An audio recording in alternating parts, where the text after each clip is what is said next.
오늘은 저만 모르는 서프라이즈가 있었는가요? 갑자기 예배 순서가 좀 바뀐 것 같아가지고 목사님을 깜짝 놀래켜 주려고 그런 거죠? 맞나요? 저만 당황했어요. 그죠? 영상을 보는 분들은 무슨 얘기하는지 모를지도 모르겠는데, 그죠? 자, 지난 시간부터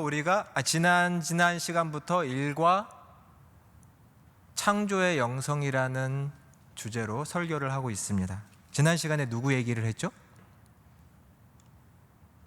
한 주 지난 건데 기억이 안 나시면 안 되죠. 지난 시간에 누구 얘기했죠? 다니엘 얘기했습니다. 다니엘. 특별히 다니엘이 어떻게 지혜를 하나님께 얻었는가에 대한 얘기를 했었죠. 오늘은 이삭에 대한 얘기를 해보려고 합니다. 여러분, 이삭에 대한 얘기들을 잘 모르죠. 사실은 이삭은 성경에서 많이 다루지 않은 얘기죠. 이삭하면 마땅히 떠오르는 얘기들이 없습니다. 그런데 오늘 특별히 이 이삭이라는 사람을 통해서 우리가 계속해서 신앙적인 직업관, 특별히 직업, 일터, 여기서 어떤 실천적인 지혜를 배울 수 있을지를 함께 나눠보려고 합니다.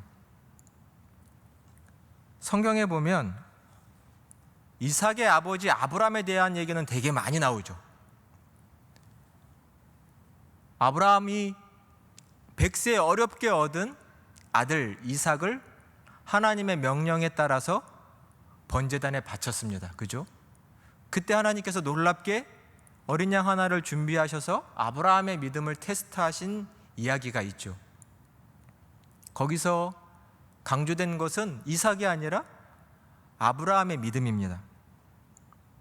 또 반대로 이삭의 아들 누구죠? 야곱. 야곱의 이야기는 성경에 참 많이 나옵니다. 야곱이 얼마나 조금 나쁘게 말하면 약삭빠른지 자기의 형 장자 에서가 받아야 할 그 모든 축복을 가로채고 싶어서 속이고 빼앗을 때, 그때도 이삭은 총명이 어두워진 나이가 많은 그냥 아버지 정도로만 나오죠. 거기서도 이삭의 주인공으로 나옵니다. 야곱이 주인공으로 나옵니다. 이삭이 주인공으로 나오는 이야기는 성경에서 정말 많지 않습니다. 26장, 오늘의 본문인 26장만이 사실은 유일하게 이 이삭이 주인공으로 나오는 말씀입니다. 그렇기 때문에 오늘의 말씀이 특별히 저희에게는 이삭을 배울 수 있는 매우 중요한 성경이라고 말할 수 있겠습니다. 말씀의 배경을 보면 본문의 앞에 1절에 큰 흉년이 들었다라고 되어 있습니다. 큰 흉년이 들었습니다. 자기 아버지 때에도 아브라함이 엄청 큰 흉년 때문에 이동을 해서 거처를 옮겼는데 이 이삭 때에도 매우 큰 흉년이 들어서 거처를 옮길 수밖에 없었습니다. 그래서 이삭은 그랄 땅이라는 곳에 가서 살게 되었죠. 물론 이삭의 목적지는 이 그랄 땅이 아닌 이집트였던 것 같습니다. 그런데 하나님께서 나타나셔서 말씀하시기를 이삭아, 애굽으로 내려가지 말아라. 그 먼 곳으로 내려가지 말고 이 땅에, 이 그랄 땅에 머무르라 라고 말씀하십니다. 내가 너와 함께 있어서 내게 복을 주고 내가 이 땅을 차지하게 해주겠다. 너와 내 후손이 이 땅에서 번성하여 많이 살게 해주겠다. 하나님께서 약속을 해주셨습니다. 내가 아브라함에게 이 땅을 주겠다고 맹세하고 약속했는데 그 약속이 너한테도 유효하고 여전히 이루어질 약속이기 때문에 그 약속을 믿고 너는 이 땅에 머무르라고 하나님이 하십니다. 하늘의 별이 얼마나 많으냐, 그 별처럼 너의 자손이 아주 많아지게 해주겠다라고 하나님이 약속해 주셨습니다. 그 약속이 여전히 유효하다라는 말씀이죠. 그러니 나를 믿고 이 땅에 머물러라. 이삭은 이 말씀을 믿고 에집트로 내려가지 않고 그랄 땅에 머무르게 됩니다. 순종을 합니다. 그는 아버지처럼 여전히 이 땅에서 이방인으로서 나그네로 살기 때문에 그 땅에 거주하기 위해서는 그 땅의 주인 왕의 허락이 필요하죠. 아비멜렉이라는 블레셋 왕의 허락하에 그는 그랄 땅에 머물게 됩니다. 이삭이 그랄 땅에서 머무는 그의 삶을 아주 간단 명료하게 분명하게 증언하는 것이 오늘 본문인 12절부터 14절인데요. 우리 성경을 펴서 같이 한번 읽어보겠습니다. 12절부터 14절 말씀을 같이 한번 봉독하겠습니다. 시작. 이삭이 그 땅에서 농사하여 그 해에 100배나 얻었고 여호와께서 복을 주심으로 그 사람이 창대하고 왕성하여 마침내 거부가 되어 양과 소가 떼를 이루고 종이 심이 많으므로 블레셋 사람이 그를 시기하여. 아멘. 하나님께서 그랄 땅에서 이 이방인인 나그네밖에 되지 않는 이 이삭에게 매우 큰 축복을 주셨다라고 말씀합니다. 하나님께서는 늘 순종하는 자에게 큰 축복을 주시는 하나님이신 줄로 믿습니다. 이 복을 우리 사랑하는 여러분이 다 받으시기를 간절히 축원합니다. 하나님은 순종하는 자에게 큰 복을 주시는 하나님이십니다. 이 복의 내용을 볼까요? 그는 그 그랄 땅에서 매우 성공한 기업인이 됐습니다. 어떤 기업인인가요? 농사를 짓는 농업에서, 목축하는 축산업에서 매우 훌륭한 기업인이 된 것입니다. 농사를 지었더니 그 소출이 100배나 되었다고 말합니다. 농공학적으로도 말하면 한 씨앗이 정말 잘 맺어야 100배입니다. 그 해에 하나님이 얼마나 큰 축복을 주셨는지 한 개 심었는데 100개가 열린 겁니다. 엄청난 소출입니다. 그가 얼마나 큰 복을 받았던지 양과 소를 길렀는데 몇십 마리, 그 정도가 아니라 수많은 떼를 이뤘다라고 되어 있습니다. 성경의 표현이 얼마나 정확한지 모릅니다. 그는 거부가 되었습니다. 창성하고 왕성하게 되었습니다. 그 많은 소떼와 양떼와 많은 농작물을 기르기 위해서는 많은 종이 필요한데 그의 종이 많은 정도가 아니라 심이 많았다라고 성경은 말하고 있습니다. 성공한 기업인이 된 것이죠. 이방 나라에서, 이방 땅에서 하나님의 큰 복을 받았습니다. 순종하자 하나님이 그렇게 하신 것이죠. 말씀해 보니 이 원주민들, 블레셋 사람들이 질투를 합니다. 당연하지요. 질투를 할 수밖에 없습니다. 우리는 고작 농사를 위해서 씨를 뿌려도 동물을 키워도 별 재미가 없는데 저 이방인 이삭이라는 사람은 자기가 볼 때는 엄청나게 재미를 보고 있는 겁니다. 그것도 우리 땅에서, 우리 고향에서. 이런 재미를 보니 시기를 할 수밖에 없죠. 뭐 그런 거 가지고 그래 속 좁게 이렇게 생각하실 수도 있겠지만 그렇게 쉬운 문제가 아닙니다. 이 시기심이라는 게 사람 마음에 질투와 시기심이라는 게 참 묘한 겁니다. 나는 질투 같은 거 안 해. 누구 시기하지 않아. 생각하실지 모르지만 이 시기심이라는 건 정말 나도 모르게 내 마음에 틈타고 들어와서 자리를 잡고 우리를 그냥 막 뒤흔들어 버립니다. 뒤흔들릴 때는 내가 흔들리고 있는지도 잘 몰라요. 그러다 보면 우리의 모습이 아주 우스워지죠. 이 시기심이라는 게 사람을 아주 우습게 만듭니다. 그러고 나서야 그냥 나도 모르게 떠나버리는 거죠. 지나고 난 다음에야 내가 시기심에 불타서 말과 행동이, 태도가, 모습이 얼마나 우스꽝스러웠는지를 그때야 깨닫게 되죠. 시기 안 할 사람이 세상에 없을 것 같습니다. 시기를 해서 우물을 다 메웠다라고 되어 있습니다. 한번 가정을 해볼까요, 여러분? 만일 우리 동네에 한국인이 아닌 우리 옆 나라인 중국인 아니면 일본 사람이 와가지고 아주 큰 고깃집을 하나 차렸습니다. 먹어보냐 맛이 기가 막혀요. 막 사람들이 바글바글합니다. 인산인해입니다. 이 공릉도 그냥 돈은 다 쓸어 모으는 것 같아요. 그러면 그 주변에 있는 우리 음식점을 하는 우리 한국 사람들이 마음이 편할까요? 축복할까요? 둘 다 못하죠? 축복 못합니다. 어떻게 축복이 돼요? 아니 굴러온 돌이 박힌 돌 뺀다더니 딱 그 짝이구만. 그냥 그런 생각에 막 그냥 끓죠. 내가 하는 장사는 안 되는데 저 사람이 막 잘 되니까. 왠지 내 장사가 안 되는 게 저 사람 탓인 것 같으면 그 장사, 그 가게 주인에 대한 막 나쁜 소문을 내고 싶은 겁니다. 안 하고 싶은데도 막 나요. 나도 모르게 막 내 입에서 막 험담이 나오고. 사람의 시기심이 매우 무서운 거죠. 이 좁은 땅에서도, 지역 세계에서도 텃세가 있는데 하물며 외국인이 와서 장사를 잘한다, 일을 잘한다, 기업 운영을 잘한다, 이거 엄청 배 아픈 일입니다. 예나 지금이나 당연히 잘 되는 거 그 꼴 보기가 쉽지 않습니다. 블레셋 사람들이 15절에 보니 우물을 막는데, 이삭의 아버지 아브라함이 팠던 우물들이 많이 있습니다.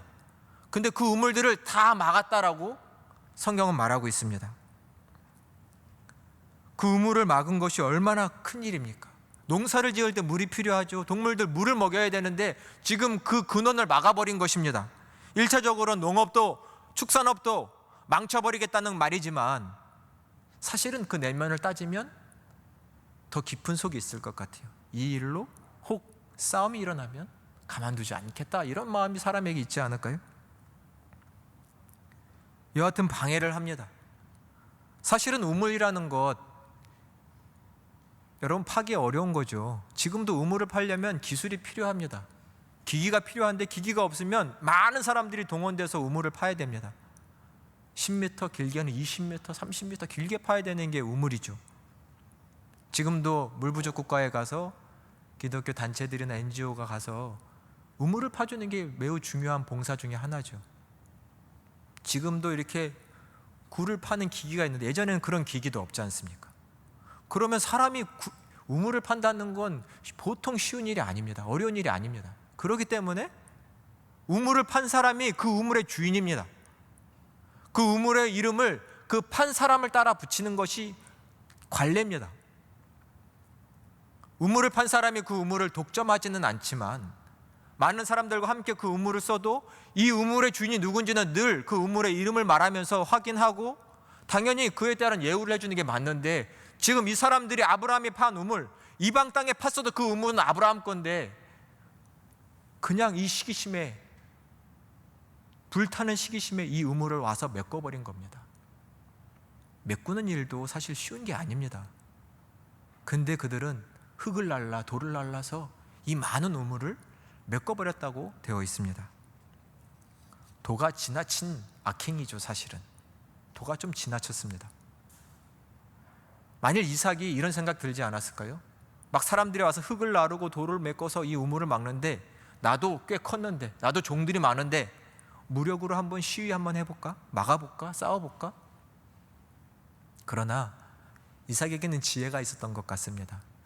만일 무력 시위를 했다면 블레셋 사람들은 민족적으로 똘똘 뭉쳐서 아마 싸움을 한판 벌였을 것이고, 이삭을, 그 수와 있는 사람들을 죽였을 것이고, 아마 이삭의 재물을 다 빼앗아 버렸을지도 모릅니다. 어쩌면 그들은 이것을 원했을지도 모릅니다. 근데 이삭은 그들이 그렇게 일방적으로 폭력적으로 행동하지만 놀랍게 그에게 맞서지 않았습니다. 맞섰다면 어쩌면 그들이 원하는 대로 됐겠지요. 왕은 결국 이삭을 하여금 너가 떠나가라고 말합니다. 너가 우리 땅에서 우리보다도 더 부자가 돼가니 이건 안 되겠다. 미안하지만 이 땅을 떠나라. 이 그랄 평지를 떠나가서 다른 데 가서 정착을 해거라 라고 말을 합니다. 이삭은 억울했겠지요. 보십시오, 이 많은 경작지, 그 우물들이 다 메꿔졌고, 억울하지만 그는 결국 조용히 떠나는 길을 선택합니다. 오늘 말씀해 보니 그가 어디를 떠났냐면 골짜기로 갔다고 되어 있습니다. 말씀해 보니 평지를 떠나 골짜기로 갔습니다. 그 분통한 마음, 분노한 마음을 삭히면서, 한편은 그 삭힌 마음 속에는 믿음과 인내가 담겨 있겠죠. 그는 이주에서 골짜기로 갔습니다. 골짜기로 가는 길은 많은 것을 포기해야 하는 과정이죠. 경작지도 포기했을 거고, 혹 그 경작지에 있는 많은 농작물도 포기했을 겁니다. 우물이 없으니 많은 동물도 죽었을 것이고, 골짜기에 가는 길에도 동물들을 많이 갖고 갈 수 없었을지도 모릅니다. 그는 거부였는데 많은 제사상에 피해가 분명히 났을 겁니다. 하지만 골짜기로 옮겨 들어가서 그곳에서 할 수 있는 농사와 목축을 하려고 했죠. 그곳에서도 우물을 다시 팠습니다. 과거에 아버지가 팠던 우물인데 아마 그 당시 아브라함 때도 그런 이삭이 겪은 일과 똑같은 일들이 있었던 것 같습니다. 그 우물 자리를 찾아가서 우물을 다시 팠죠. 그랬는데 그곳에서도 블레셋 사람들이 있었습니다. 그랄 골짜기에 사는 사람들이 있었던 것이죠. 어느 민족, 어느 나라에 그렇지만 같은 민족이어도 변두리 사람들은 늘 있게 마련이죠. 부자인 사람들에게 밀려서 산골 지방에서 밀려 사는 사람들이 있는데 골짜기에 사는 사람들입니다. 그 사람들이 소문을 들었는지 어쩐지 모르겠지만 찾아와서는 이 이삭이 다시 판 우물을 빼앗습니다. 그들은 메꾸지는 않았어요. 왜냐하면 자기네도 우물이 필요하기 때문이죠. 자기는 우물을 팔 능력도 없기 때문에 우겨듭니다. 이곳이 원래 내 물이었다고. 성경대로 하면 내 물이 아니죠. 원래 막혀 있었던 우물인데 내 땅이라고 우기고 있는 것입니다. 만일 저희라면 어땠을까요? 내가 판 우물을 막 내 거라고 우긴다면 여러분은 가만히 계시겠어요? 멱살을 한번 잡고 흔드나요? 지금 고개를 막 끄덕이는 사람이 있어요. 멱살을 한번 잡고 흔들지도 모르죠. 평상시 하지 않던 말들이 막 내 안에서 나올지도 모릅니다. 성경 이야기 아닙니다. 우리가 사회생활을, 직장생활을 하다 보면 여러분 이러한 경험들 많이 하셨을 것입니다. 또 앞으로 직장을 얻으면서 하실지도 모릅니다. 아니 내가 엄청 공을 들여서 일을 했고 결과도 만들었는데 또 사람들에게 인정도 받고 때로는 상을 받으면 영광도 받는데 그런 거 질투하고 시기하는 사람들 세상에 많습니다. 어떤 사람들은 일을 하면서도 일터에서도 땀 흘리지 않고 남의 거 쉽게 내 것으로 삼고 싶어하는 사람들 꽤 많이 있습니다. 내가 수일 때로는 몇 주에 걸쳐서 잠도 제대로 못 자면서 정보를 수집하고 그 정보를 분석해서 어떤 사업의 기획안을 만들고 프로젝트를 짰는데 여러분 TV나 드라마에서도 좀 보셨잖아요. 마치 자기 것처럼 사용하는 사람들이 있고 조금 바꿔서 자기 것처럼 선수 치는 사람들이 여전히 일터에는 많이 있지요. 그런 사람뿐만 아닙니다. 회사를 영업을 하다 보면 여러분 새로운 거래처를 뚫는다는 게 정말 어렵습니다. 기존 거래선을 관리하는 것도 쉽지 않은데 영업하는 사람들이 장사하는 데를 새로운 거래처를 만든다, 새로운 판로를 만든다 이런 거 정말 쉬운 일이 아니에요. 막 발이 닳도록 찾아가고 그 앞에서 굽신굽신하면서 우리 물건 좀 사달라고 사정하고 홍보하고 설명하고 새로운 거래처 뚫는 거 어려운 거 아닌데 천신만고 끝에 거래선을 하나 열심히 뚫어놨습니다. 영업사원이. 그랬더니 위에 있는 상사들이 뭐라고 해요? 이제는 그 거래선은 내가 관리할 테니까 너는 참 새로운 거래처 잘 뚫더라. 가서 한번 또 다른 거 뚫어봐. 이렇게 하면서 내가 정성껏 만든 일들도 가로채는 사람들도 있지요.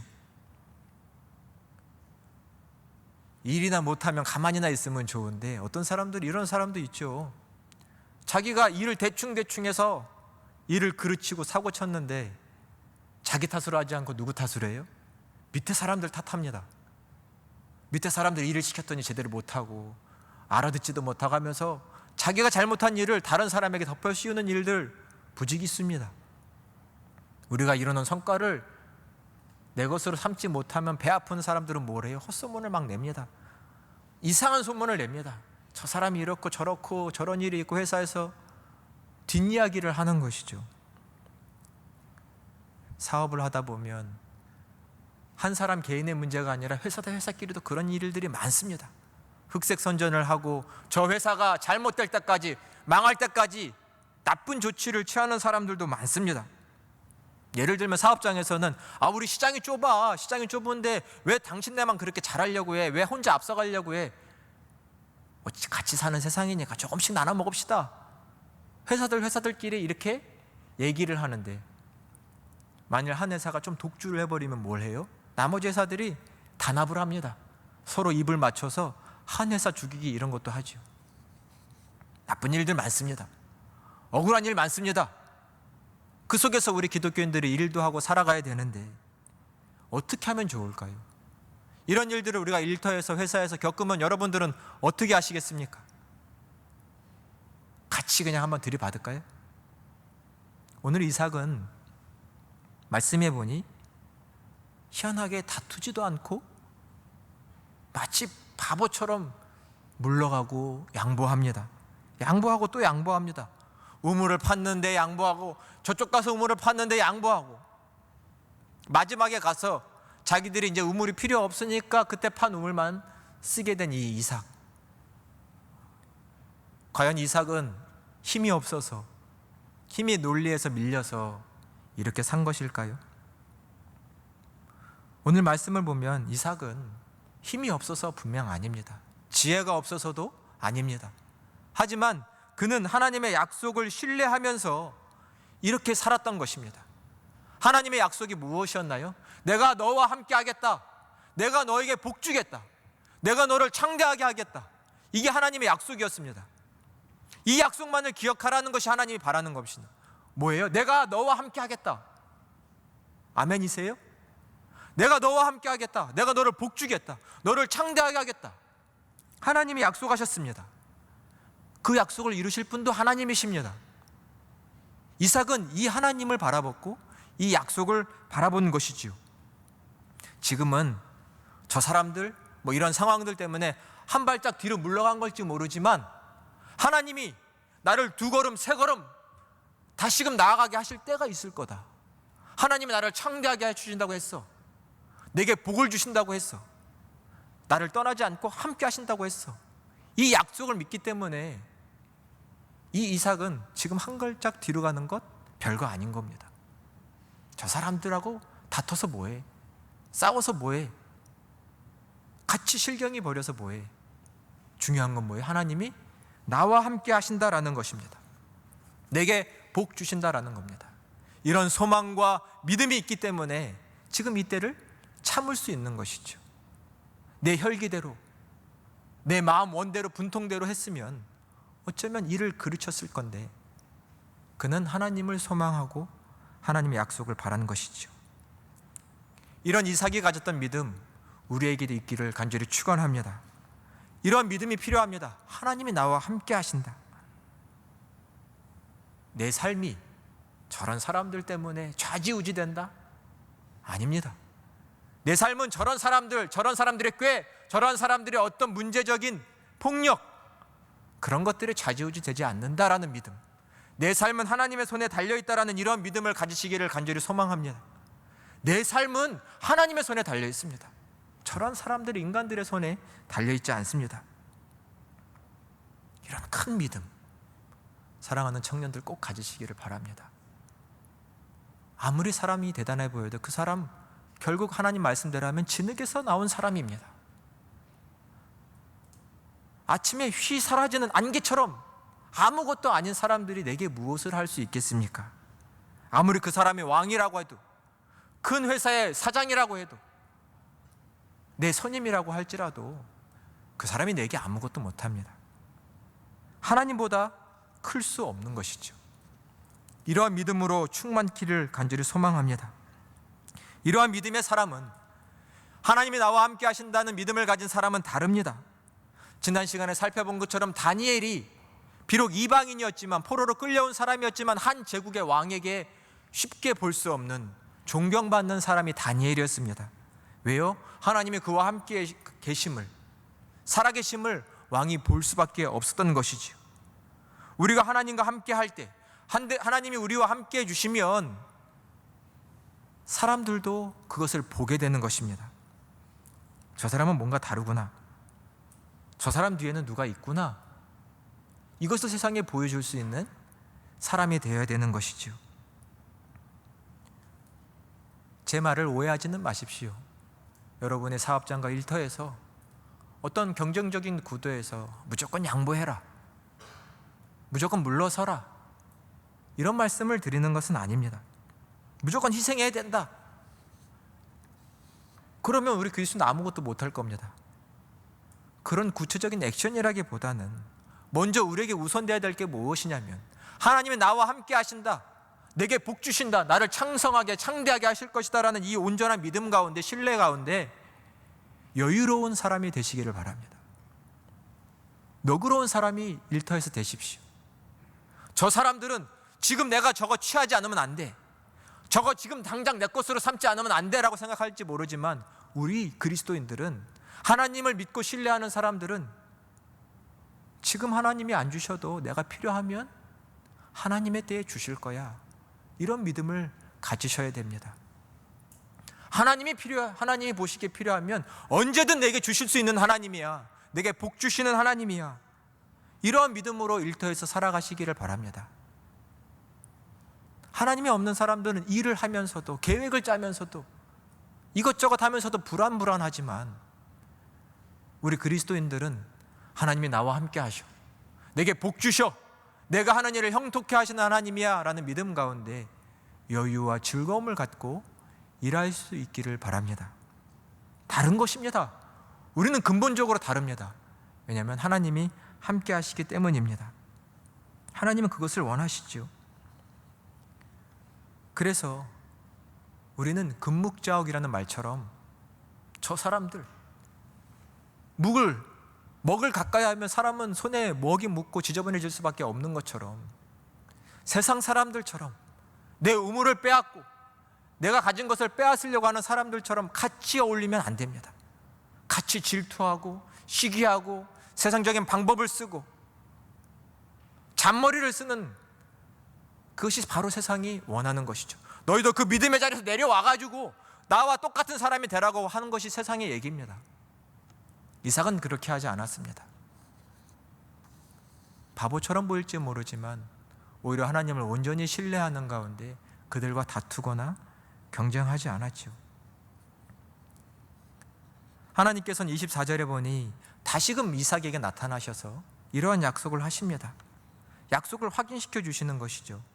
내가 너와 함께 있어 내게 복을 주고 내 자손을 번성하게 하겠다.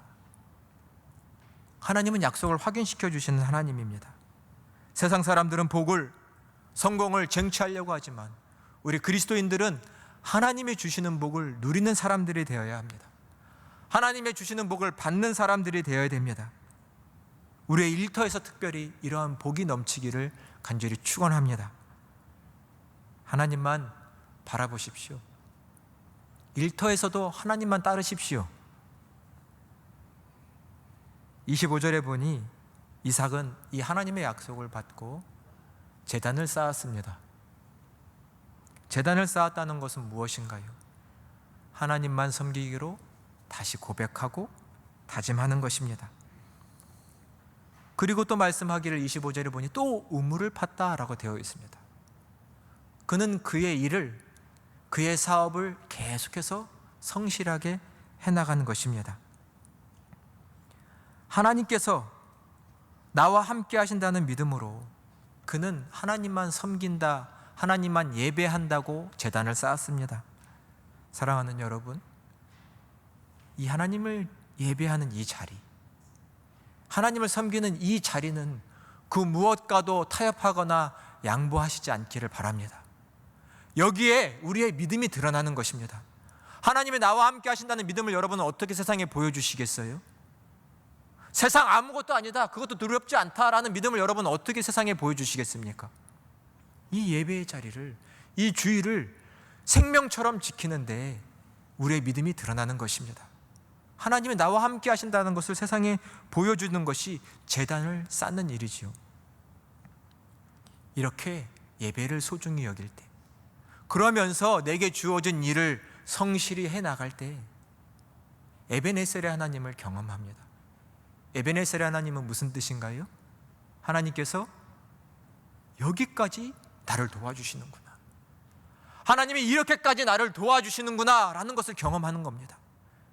여러분, 일터에서는 죽어라 힘들다, 괴롭다가 아니라 여러분의 하는 일에서도 하나님이 도와주시는 것을 경험하기를 바랍니다. 하나님이 이렇게 도와주시네, 나를 이렇게까지 배려하시고 계획을 해놓으셨네, 이런 일을 내게 해주시네, 내 사업장에, 내 일터에 이런 놀라운 일들을 여러분의 일터에서, 사업장에서 경험하시기를 바랍니다. 그러나 그것은 나와 함께 하신 하나님을 신뢰하는 사람, 하나님께 자신의 생명을 걸 때 이루어질 것입니다. 세상과 같지 않은 일을 하는 것이죠. 그것을 26절부터는 이렇게 말씀하고 있습니다. 이삭은 자기 길대로, 자기의 삶대로 열심히 살아가고 있는데 갑자기 블레셋 왕 아비멜렉이 찾아옵니다. 그의 가장 친한 친구 아우사지라는 사람이 있는데 아마 가장 높은 고관일 거라고 생각됩니다. 군대 장관인 비골과 함께 이 세 사람이 이삭을 찾아왔습니다. 쉽게 말하면 블레셋에서 가장 높은 사람 세 사람이 찾아온 겁니다. 그리고 말을 하기를, 하나님이 여호와께서 너와 함께 하심을 우리가 분명히 보았다. 여호와 하나님께서 너와 함께 하심을 분명히 보았다. 그러니 이제는 너는 우리와 맹세하자, 평화 조약을 맺자라고 말합니다. 서로 침략하지 말자. 골짜기로 숨어간 이삭이 하나님의 큰 복을 받아 창대해지는 것을 보면서 이삭 건드리면 안 되겠다라는 것입니다. 평화 조약을 맺고 서로 불가침 조약을 맺은 것이죠. 우리가 하나님을 온전히 신뢰하면 우리는 세상 속에서 결국 이러한 인정을 받게 될 것입니다. 너와 하나님이 함께 하심을 내가 보았다. 여러분, 이러한 고백 세상으로부터 듣고 싶지 않으세요? 얼마나 영광스러운 고백입니다. 너와 하나님이 함께 하심을 내가 봤다. 너의 삶을 보니 나도 그 하나님 믿고 싶다. 너를 보니 그 놀라운 하나님 내 삶에서도 이루어졌으면 좋겠다. 이런 칭찬받고 인정받는 그리스도인으로 살아가는 것이 참된 행복인 줄로 믿습니다. 블레셋 왕이 찾아와서 고백한 겁니다. 너가 나보다 큰 자다. 그러니 우리와 평화 조약 맺고 우리를 건들지 말아라. 세상에서 하나님을 온전히 신뢰함으로 이러한 큰 자의 영광을 받으시기를 축원합니다. 여러분이 가진 지혜가, 여러분이 가진 능력이 하나님께로부터 왔다는 것을 세상이 보고 저 사람은 우리와 다른 사람이야. 인격이, 능력이 우리보다 훨씬 큰 사람이야. 세상으로부터 인정받기를 간절히 축원합니다.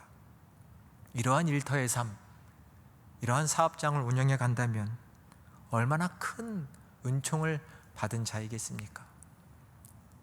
이삭에게 주신 이 약속은 우리에게 주신 약속인 줄로 믿습니다. 내가 너와 함께 한다. 내게 복을 주겠다. 너를 창대하게 하겠다. 이 약속을 여러분의 가슴에 새기시고 이삭처럼 이 땅 가운데서 하나님의 영광을 드러내고 복의 통로로 살 수 있는 귀한 여러분 다 되시기를 주님의 이름으로 축원합니다. 기도하겠습니다. 은혜와 사랑이 풍성하신 하나님, 참으로 감사를 드립니다. 이날도 우리를 사랑하셔서 생명의 하나님의 말씀을 주시고 우리에게 약속을 주시오니 참으로 감사를 드립니다. 하나님, 내가 너와 함께 하겠다. 내게 복을 주겠다. 너를 창대케 하겠다. 이 약속이 이 땅 가운데 있는, 이 자리에 있는 이 시간 우리에게 주신 약속인 줄로 믿습니다. 하나님, 우리의 일터에서 하나님이 함께 하실 때 내 삶은 형통하고 내 일은 하나님의 나라를 이루는 귀한 일이 될 줄로 믿습니다. 세상 가운데서 하나님을 증거하고 하나님을 나타내는 귀한 자 되게 하여 주시옵소서. 때로는 세상에서 환난과 어려움과 핍박을 받을지 모르나 하나님이 주시는 지혜로, 하나님을 믿는 온전한 믿음으로 이 땅을 순례하며 승리하는 우리 허구 청년 공동체 예배자들 되도록 축복하여 주시옵소서. 우리 주님 예수님의 이름으로 간절히 기도드립니다. 아멘.